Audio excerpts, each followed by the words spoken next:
अरे श्याम सिंह हैं? अरे भाई तुम्हारी आलू पूरी की बात तो देखो माननी पड़ेगी भाई।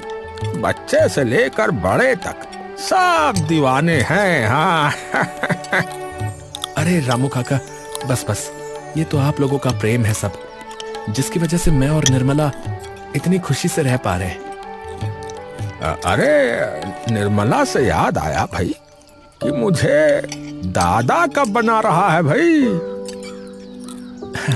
अरे बस कुछ महीने और चाचा, अभी तो बस 4 महीने ही हुए हैं।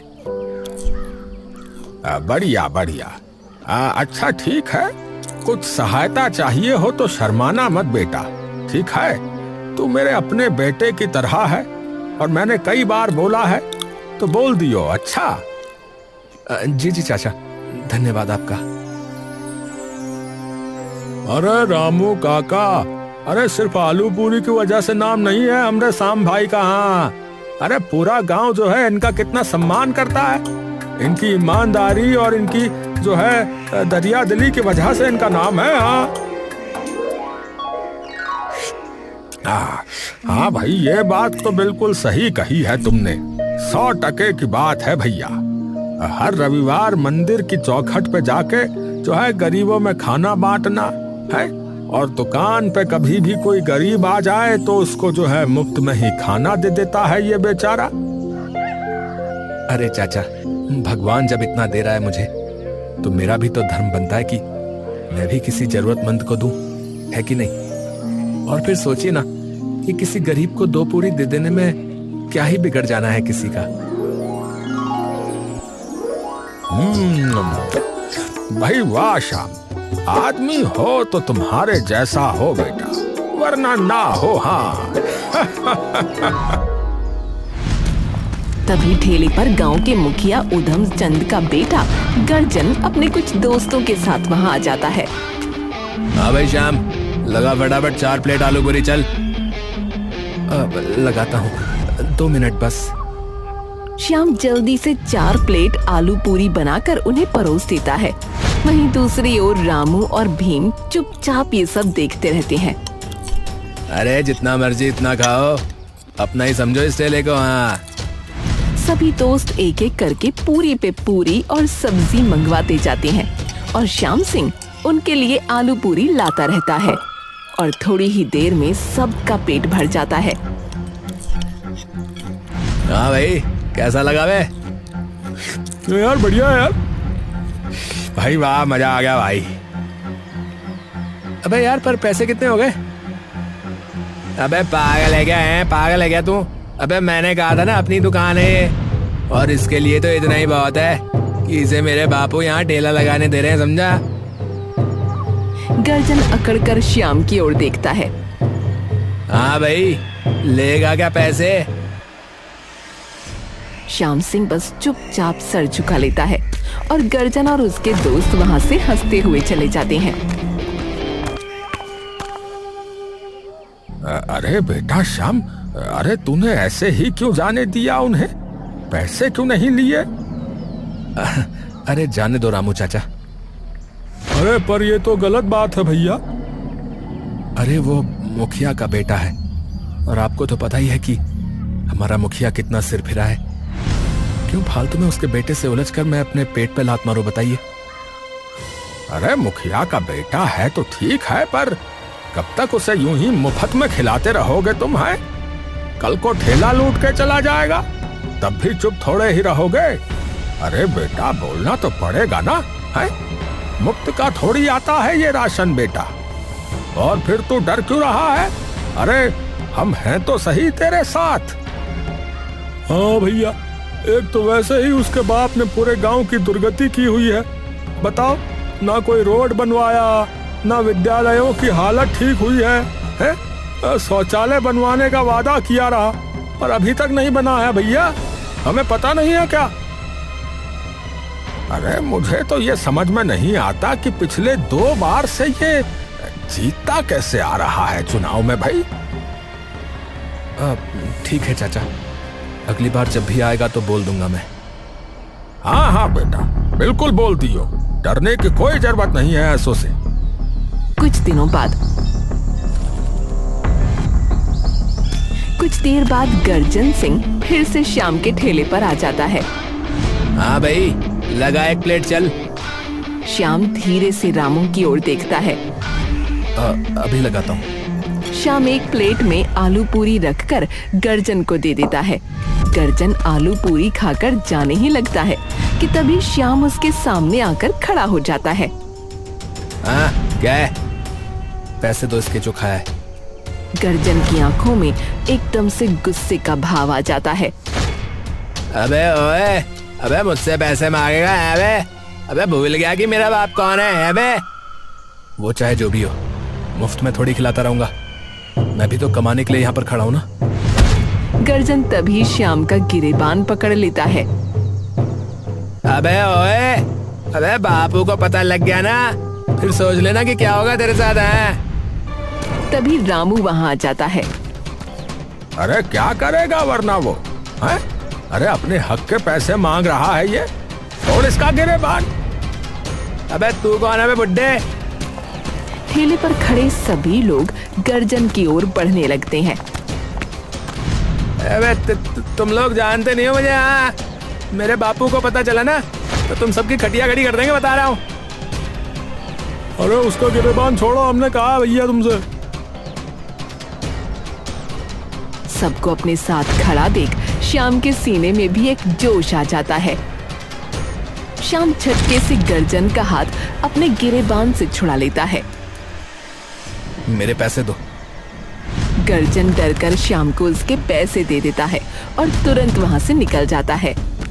उधम चंद आराम से हीटर के सामने हाथ सेक रहा होता है कि तभी गर्जन गुस्से में तमतमाता हुआ अंदर आता है। ए बापू, बापू। अरे क्या हो गया रे? इतनी भरी दोपहर में क्यों चिल्ला रहा है तू? ए बापू, मुझे ऐसा लगता है कि गांव वालों के मन से जो है ना, आपका खौफ निकलता जा रहा है। हाँ। अबे क्या बोले जा रहा है? साफ साफ बता। गर्जन सारी बात बता देता है। किसकी इतनी औकात हो गई कि तुझे धमकी दे रहे हैं? तू जा और मुझे ये बता दे कि वो आलू पूरी वाला कहाँ खड़ा होता है। बाकी मैं अपने आप देख लूंगा। जा। श्याम सिंह और उसकी बीवी निर्मला आराम से अपने बिस्तर पर सो रहे थे कि तभी उनकी आंख पर कोई रोशनी चमक उठती है। श्याम और निर्मला धीरे धीरे आंखें खोलते हैं और जैसे ही उनकी नजर बाहर धधकती आग पर पड़ती है, उसका मन भी एकदम से दहक उठता है। अरे ये क्या है? श्याम और निर्मला दौड़कर बाहर जाते हैं तो देखते हैं कि उसका पूरा ठेला आग की लपटों में जल रहा होता है। ठेले पर रखे बड़े बर्तन और ठेले की हर चीज धीरे धीरे नष्ट हो रही होती है। अरे अरे नहीं, अरे नहीं, अरे नहीं, अरे नहीं।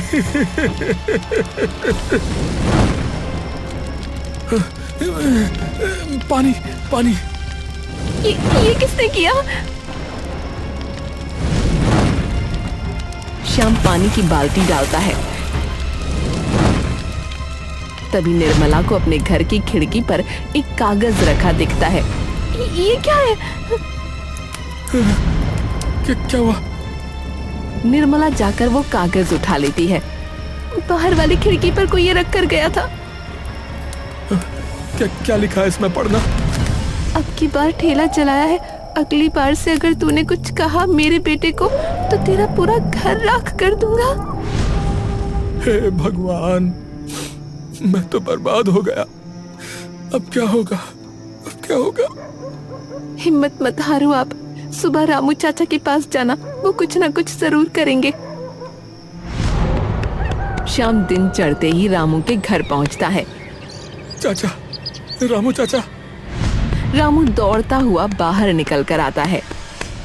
अरे श्याम बेटा, क्या हो गया? रो क्यों रहे हो? क्या हुआ? अरे बेटा बताओ तो सही, क्या हुआ है? श्याम रामू को सारी बात बताकर वो कागज दिखाता है। अरे सत्यानाश हो उस मुखिया का। या मर ही जाए तो बढ़िया हो है? हमारे गांव की छाती पर रखा पत्थर है एकदम। चाचा, चाचा अब क्या होगा चाचा? अरे चल तू मेरे साथ, हम सब देखते हैं कि क्या हिसाब है उसका। हाँ। रामू श्याम के साथ कुछ और गांव वालों को लेकर सीधा मुखिया के घर के सामने पहुंच जाता है। ए मुखिया, बाहर आ। मुखिया! मुखिया जी, बाहर हल्ला मचाया हुआ है उस आलूपुरी वाले ने, और ऊपर से अपने साथ 4-5 लोग और लेकर आया है। अरे तो मेरा मुंह क्या देख रहा है? सूद दे सालों को, जाके जा।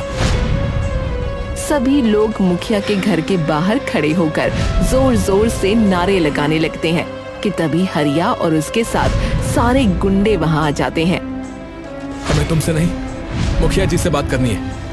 अरे अभी मिलवाते हैं बेटा तुझे मुखिया जी से, रुक जा। हरिया और सभी गुंडे आकर वहां खड़े सभी लोगों पर डंडे की बरसात करते हैं और एक एक करके सभी लोगों को वहां से भगा देते हैं।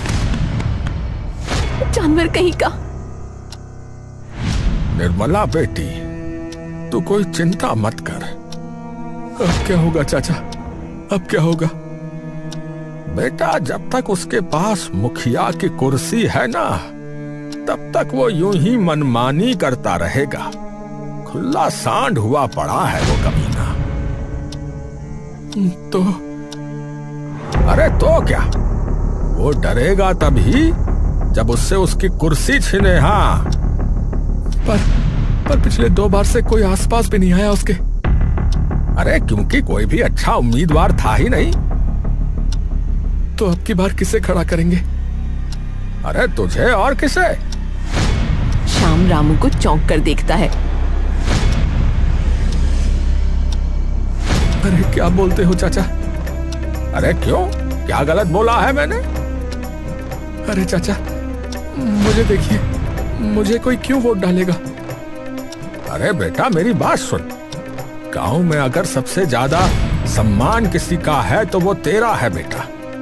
जवान से लेके बूढ़े तक तेरे ठेले पे आता था, सिर्फ इसलिए नहीं क्योंकि तू आलू पूरी अच्छी बनाता था, बल्कि इसलिए क्योंकि वो तेरा सम्मान करते हैं बेटा, दिल से।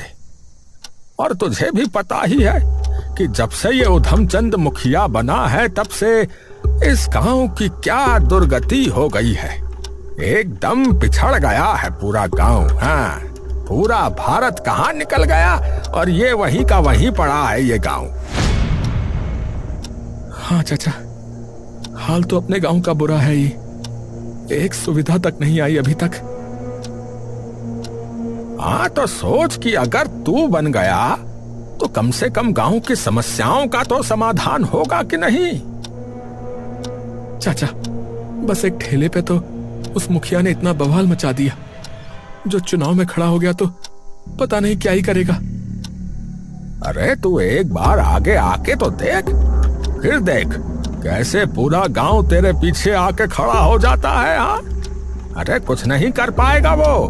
हाँ, लोगों की ताकत तेरे साथ है बेटा, और जीतेगा तो तू ही, क्योंकि पूरा गांव उससे तंग है, समझा? सही कह रहे हो चाचा। और आप खुद बताओ, आप क्या चाहते हो कि आपका बेटा या बेटी ऐसे गांव में जन्म ले जहां उधमचंद जैसे भ्रष्ट लोग रहते हो? श्याम कुछ देर तक रामू और निर्मला को देखता रहता है। और चाचा, पैसा भी तो लगता है चुनाव में, पैसा कहां से आएगा इतना? अरे उसकी चिंता तू मत कर, वो हम अपने आप कर लेंगे। तू बस अब हाँ बोल। हाँ तो ठीक है चाचा, अगर यही एक हल है तो यही सही। अरे भ्रष्ट लोगों का गांव में क्या काम है? हमारा मुखिया तो श्याम है। हमारा मुखिया श्याम है। हमारा मुखिया श्याम है। हमारा मुखिया श्याम है। हमारा मुखिया श्याम है। हमारा मुखिया श्याम है। हमारा मुखिया श्याम है। हमारा मुखिया श्याम है। हमारा मुखिया श्याम है। गांव वालों की आवाज सुनकर मुखिया उधमचंद बाहर आ जाता है और देखता है कि अब की बार चुनाव में श्याम भी खड़ा हो चुका है। मुखिया एक मुस्कान के साथ श्याम की तरफ देखता है और वापस अंदर चला जाता है। उधमचंद जैसे ही अंदर जाता है, आराम से बैठकर अखबार पढ़ने लगता है। तभी उसका बेटा गर्जन भी वहाँ आ जाता है। ए बापू, वो 2 कौड़ी का श्याम चुनाव में खड़ा हो रहा है, देखा आपने? देखा। अरे तो कुछ करो तो सही। अरे चिंता मत कर रहे, कुछ नहीं होगा। इस जैसे पहले भी मेरे खिलाफ खड़े हुए हैं, पर पिछले 2 बार से हम ही जीत रहे हैं ना। बोल। अरे पर अब उसकी खूब इज्जत है गांव में। ये सियासत है बेटा, सियासत। इसमें महानता से कुछ नहीं होता। अरे दिमाग चाहिए होता है, दिमाग। मैं कह रहा हूं ना कि तेरा बाप ही जीतेगा, है तो चिंता मत कर। गांव का मैदान खचाखच भरा है। सभी लोग शाम को देखने के लिए वहां खड़े होते हैं और जैसे ही शाम मंच पर चढ़ता है तो मानो पूरा मैदान तालियों की गड़गड़ाहट से कांप उठता है। मेरे भागनपुर के भाइयों और बहनों, मुझे शायद आप लोगों को बताने की आवश्यकता नहीं है मेरे बारे में। आपका अपना आलू पूरी वाला श्याम सिंह।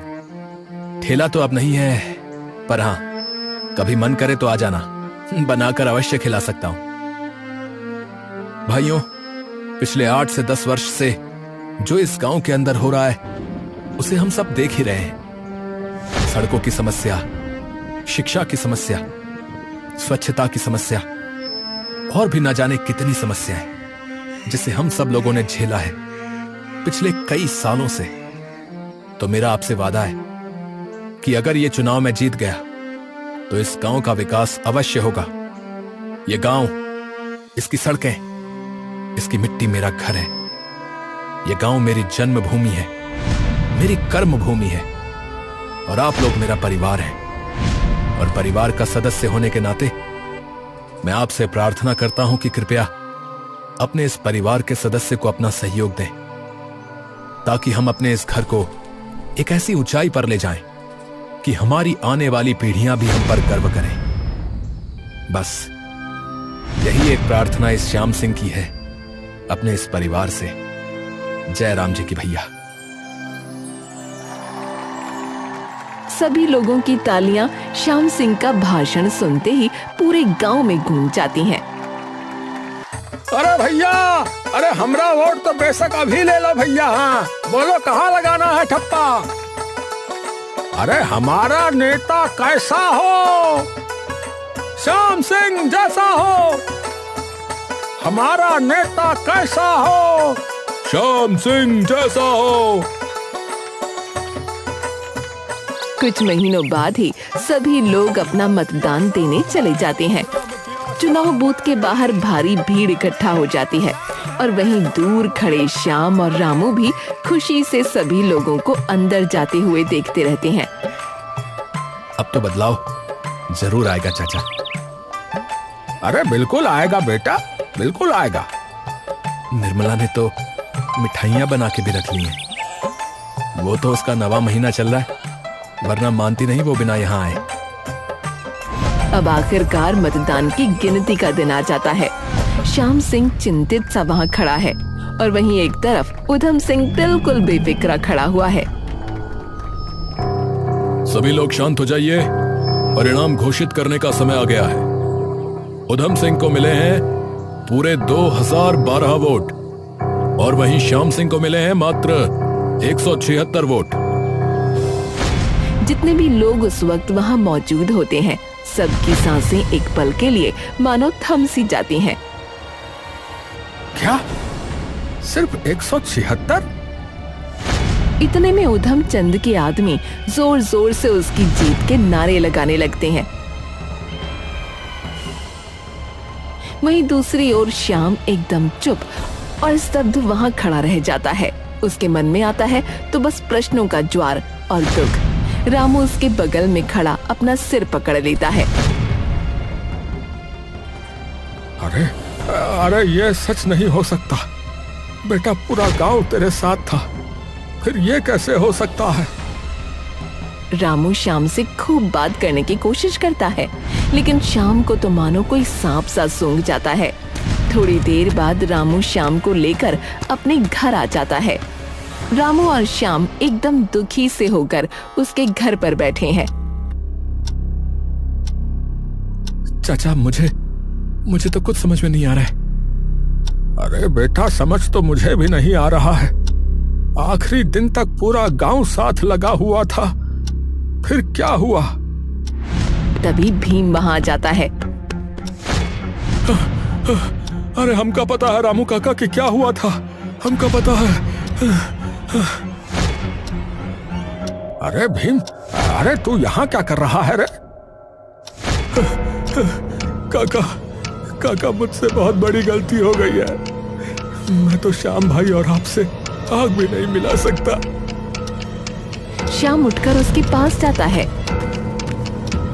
अरे पर हुआ क्या है भीम भाई, बताओ तो सही। अरे आप हारे हो श्याम भाई, मेरे जैसे बिकाऊ लोगों की वजह से, मेरे जैसे बिकाऊ लोगों की वजह से श्याम भाई। ये सुनते ही रामू और श्याम चौंक जाते हैं। अरे भीम भाई, ये क्या कह रहे हो आप? सच कह रहा हूं भैया। चुनाव से पिछली रात उधम चंद के आदमी आए थे।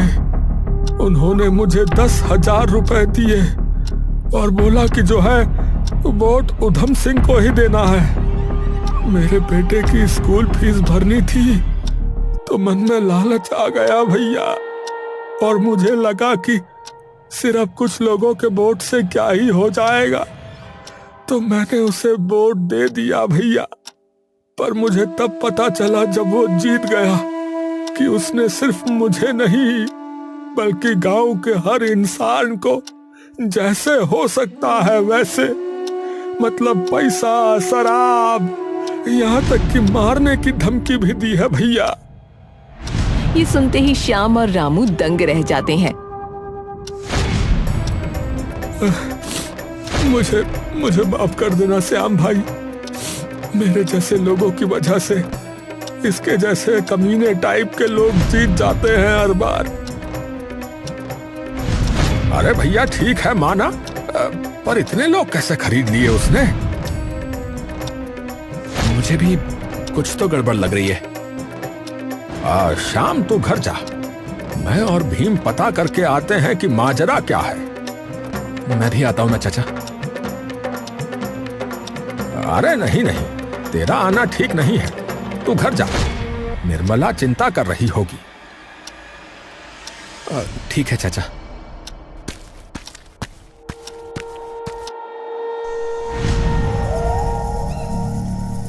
रामू और भीम जिला पंचायत के दफ्तर की दीवार के साथ झुककर आगे बढ़ते हैं, जहां दरवाजे पर पहरेदार लाठी पकड़े कुर्सी पर आधी नींद में झूम रहा होता है।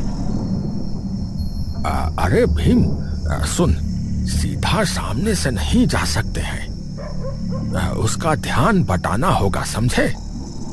रामू जमीन से एक पत्थर उठाता है और दूर अंधेरी गली की तरफ जोर से फेंक देता है। ठक। कौन है? कौन है वहाँ? कौन है? अरे भाई कौन है वहाँ? वो आवाज की तरफ चल पड़ता है। दोनों दबे पैर जिला परिषद के दफ्तर के सामने आकर खड़े हो जाते हैं। दरवाजे पर पुराना ताला लटका होता है। भीम एक पत्थर उठाकर उस ताले को तोड़ देता है और सीधा रामू के साथ अंदर घुस जाता है। अंदर होता है तो सिर्फ अंधेरा। रामू तभी अपनी जेब से टॉर्च निकालकर जलाता है और इधर उधर देखने लगता है। रामू धीरे से सभी कागज देखने लगता है। अचानक भीम के हाथ में एक मोटी सी फाइल लग जाती है, जिस पर लिखा होता है मतदान सूची। रामू काका, अरे मिल गया, ये देखो। हाँ, चल लेकर चल इसे फटाफट। पर ये तो जुर्म होगा रामू काका। अरे अगर उधम चंद बना रहा इस गांव का मुखिया तो जुर्म इससे भी बड़ा हो जाएगा, समझा? सोच ले फिर अगले 5 साल कैसे भुगतेगा उसको तू। हाँ। रामू और भीम दौड़ते हुए सीधा श्याम के घर आ जाते हैं। अरे अरे, क्या हुआ? और धीरे बोलना, निर्मला सो रही है। रामू और भीम श्याम को फाइल दिखाते हैं। अरे भैया, अरे घपला बहुत बड़ा हुआ है। साजिश रची है तुम्हारे खिलाफ, साजिश। क्या कह रहे हो भैया? कौन सी साजिश? अरे पहली ये कि आधे लोग तो वोट देने ही नहीं आए भाई, और उनके नाम के सामने वोट का ठप्पा लगा हुआ है। मतलब ये कि इन्होंने वोट दिया है, ये बता रहा है। आपको कैसे पता? अरे मैं बताता हूँ भाई, मेरे चाचा शहर में थे, समझ गए? फिर भी उनके नाम के आगे देखो ठप्पा लगा है, कैसे लग गया? और दूसरी बात, 45 नाम इस सूची में नए हैं जिन्हें कभी किसी ने देखा तक नहीं। तू खुद देख। एक मिनट, ये जो पता है, यहाँ तो सिर्फ एक इंसान रहता है, फिर इस जगह से 10 वोट कैसे गए हैं? हाँ, सिर्फ इस एक पते से नहीं, बाकी के कुछ पतों से कम 20-20 वोट पड़े हैं। हाँ। तो आप? अरे कल सबूत के साथ जाएंगे पुलिस को लेकर जिला पंचायत के दफ्तर, और जो भी इसके पीछे है उसे सजा जरूर दिलवाएंगे। अगले दिन रामू और श्यामू थाने जाकर उस घपले की शिकायत दर्ज कर देते हैं। उस घपले में उधम चंद के साथ जिला पंचायत के कई अफसरों के नाम भी आते हैं। देखिए, हमने सभी सबूतों की जांच कर ली है और उधम चंद को अभी से ही गांव के मुखिया पद से निष्कासित किया जाता है, और 2 हफ्ते बाद फिर से गांव में चुनाव कराए जाएंगे, और इस बार सारी चीजें मेरी देखरेख में की जाएंगी। आप निश्चिंत रहिए। आपका बहुत बहुत धन्यवाद डीएम साहब। हाँ ठीक है, धन्यवाद। 2 हफ्ते बाद गांव में दोबारा चुनाव कराए जाते हैं, लेकिन इस बार मतगणना पूरी ईमानदारी और पारदर्शिता के साथ होती है, और आखिर में वो दिन आ जाता है जिसका इंतजार शाम को बेसब्री से होता है। इस बार के चुनाव में उधम सिंह को मिले हैं 26 वोट और श्याम सिंह को मिले हैं भारी मात्रा में 1500 वोट। श्याम खुशी से उछलकर रामू के गले लग जाता है। अरे 1500! जीत गए चाचा, हम जीत गए चाचा, हम जीत गए चाचा। अरे अरे हम नहीं बेटा, अरे पूरा गांव जीत गया बेटा, पूरा गांव जीत गया। तभी श्याम की नजर वहाँ तंग खड़े उधम सिंह पर पड़ती है। श्याम छाती तान कर उधम सिंह के पास जाता है। क्या हुआ उधम चंद, अब भी मेरा घर चलाओगे? अरे ओ, ये खुशी ज्यादा दिन तक नहीं रहेगी तुम्हारी। यहाँ तुझे लगता है कि मुखिया बनना आसान है, हैं? एक बात तो पक्की है उधम सिंह कि उसके बारे में तुम्हें कुछ नहीं पता, क्योंकि तुमने कौन सा फर्ज निभाया मुखिया का? बोलो, तुम्हारे लिए तो आसान ही था ना। और अगर दिक्कत आती है तो आए फिर। अपने इस परिवार और अपने आने वाले बच्चे के भविष्य के लिए तो मैं न जाने कितनी परेशानियां झेल सकता हूं, समझे? तभी भीम दूर से चिल्लाता हुआ वहाँ आता है। अरे बहुत बहुत बधाई हो भैया, अरे तुम्हें लड़का हुआ है श्याम भाई। ये सुनते ही श्याम के चेहरे पर एक अनोखी सी मुस्कान आ जाती है। गांव के सभी लोग श्याम को कंधे पर बैठाकर पूरे गांव के चक्कर लगाने लगते हैं, और रामू दूर खड़ा आंखों में आंसू लिए ये सब देखता रहता है। आखिरकार हो ही गया परिवर्तन। जय हो, जय हो।